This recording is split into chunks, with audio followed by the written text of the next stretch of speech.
نفس کے خلاف جہاد کے ساتھ دو اور جہاد بھی ہیں جو کرنے پڑتے ہیں۔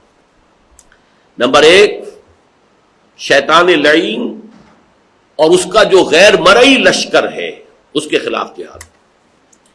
یہ ہمارے نفسانی تقاضوں میں پھونکے مارتا ہے، انہیں مشتعل کرتا ہے۔ یہ شیطان ہمیں ورغلاتا ہے، برے راستے کو مزین کر کے دکھاتا ہے۔ یہ شیطان ہمارا دشمن ہے۔ ان شیطان لکم عدو فاتخذوہ عدوا، مثبت انداز میں فرمایا گیا یہ شیطان جو ہے تمہارے لیے دشمن ہے، تم بھی تو اسے اپنا دشمن سمجھو، تم تو اسے دوست بنائے بیٹھے ہو۔ چنانچہ یہ شکوے کا انداز بھی سورہ کہف میں آ گیا ہے، افتتخذونہ وذریتہ اولیاء من دونی وہم لکم عدو بئس للظالمین بدلا۔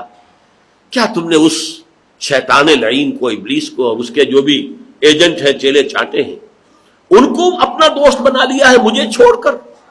تو ظالموں کے لیے جو ہے بدل، یہ بہت ہی برا بدل ہے جو انہیں حاصل ہوا ہے۔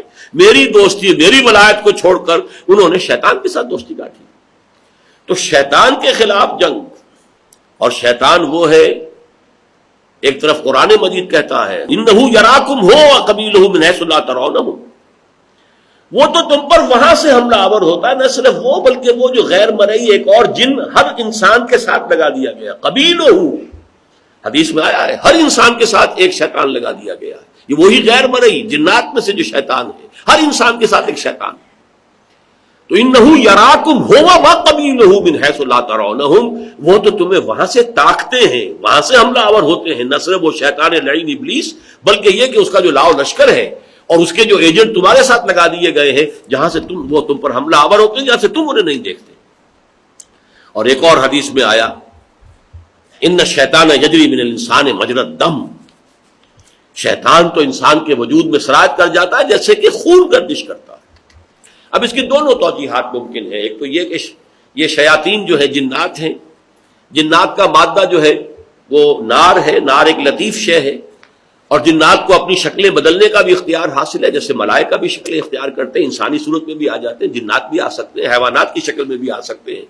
یہ بھی ہو سکتا ہے کہ وہ واقعتاً اپنی اس لطافت جو ان کا مادہ تخلیق ہے، اس کی لطافت کی وجہ سے انسان میں سرایت ہی کر جاتے ہیں۔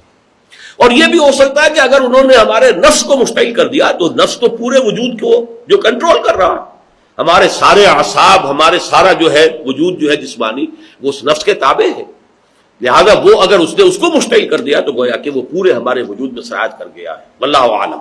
تیسرا جہاد، کوئی معاشرہ اگر بگڑ گیا ہے، اس کے رجحانات غلط ہو گئے تو اس کا ایک دباؤ ہوتا ہے جو انسان کو اسی غلط رخ کی طرف لے جانا چاہتا ہے۔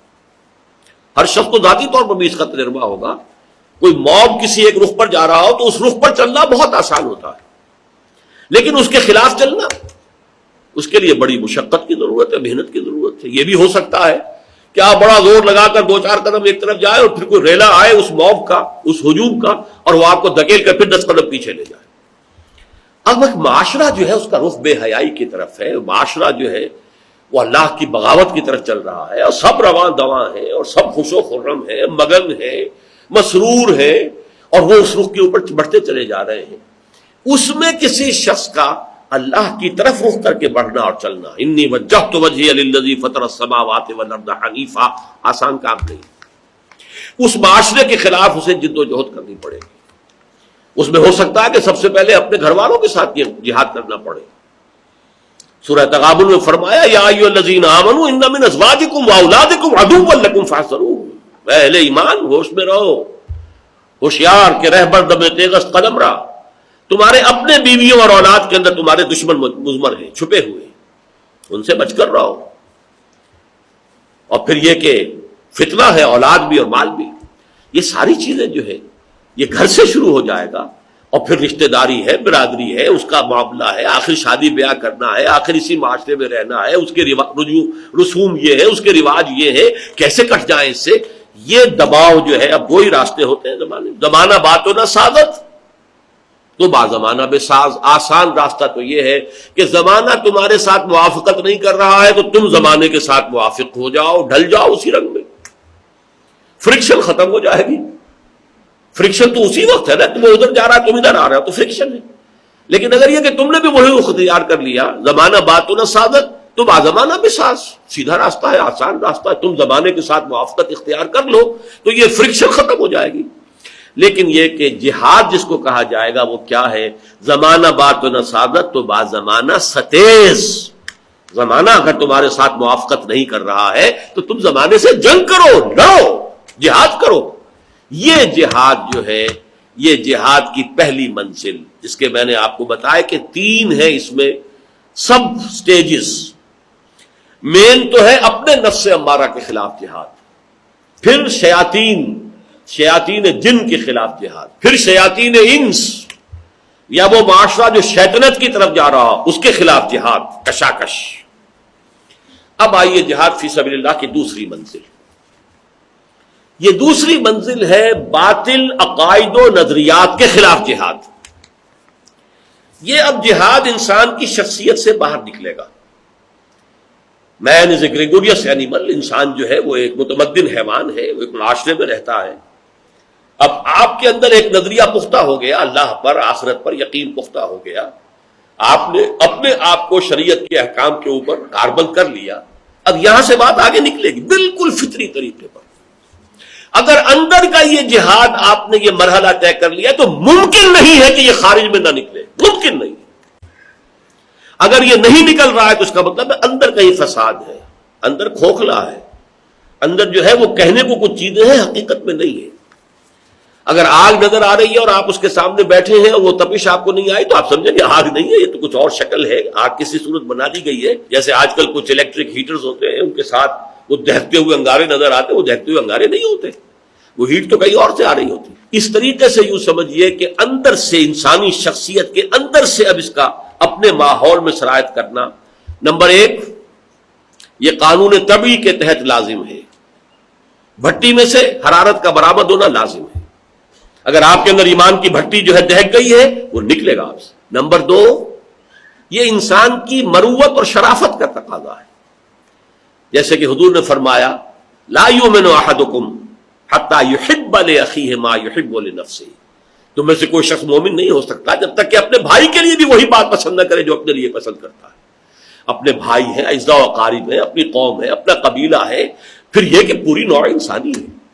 جو حق اللہ نے تمہیں عطا فرمایا، جو ایمان کی نعمت جو ہے تمہیں عطا فرمائی، اب اس کو بانٹو، شیئر کرو لوگوں کے ساتھ۔ یہ تمہاری شرافت کا، مروت کا تقاضا ہے۔ اور نمبر 3 یہ غیرت کا تقاضا ہے۔ آپ نے ایک شے کو حق سمجھا، اس کے خلاف باطل جو ہے وہ پھریرے لہرا رہا ہے، اس کا غلبہ ہے، تو حق کی غیرت کا تقاضا یہ ہے کہ اب آپ جو ہے اس کے خلاف جہاد کریں، اور یہ کہ اس کے لیے دعوت کا آغاز کریں۔ وہ پہلی منزل ہو جائے گی، اس لیے کہ اس جہاد نظریاتی سطح کے اوپر جہاد کا اب یہ پہلا مرحلہ ہے، دعوت و تبلیغ۔ یہاں وہ حدیث یاد کر لیجئے، لرزا دینے والی حدیث کہ حضور نے فرمایا، حدیث قدسی ہے، اوح اللہ عز وجل الی جبرائیل علیہ الصلوۃ والسلام، اللہ تعالیٰ نے جبرائیل علیہ السلام کو وحی کی، ان اقلب مدینۃ کذا و کذا باہلھا، فلاں فلاں شہروں کو الٹ دو ان کے رہنے والوں سمیت۔ قال فقال، حضور فرماتے ہیں اس پر حضرت جبرائیل نے عرض کیا، ان فیہا عبدک فلان لم یعصک طرفۃ عین، اے اللہ اس میں تو تیرا فلاں بندہ بھی ہے جس نے کبھی پلک جھپکنے جتنی دیر بھی کسی معصیت میں بسر نہیں کی۔ اس کی نیکی کا، اس کے زہد کا، اس کے تقوی کا آپ اندازہ کی۔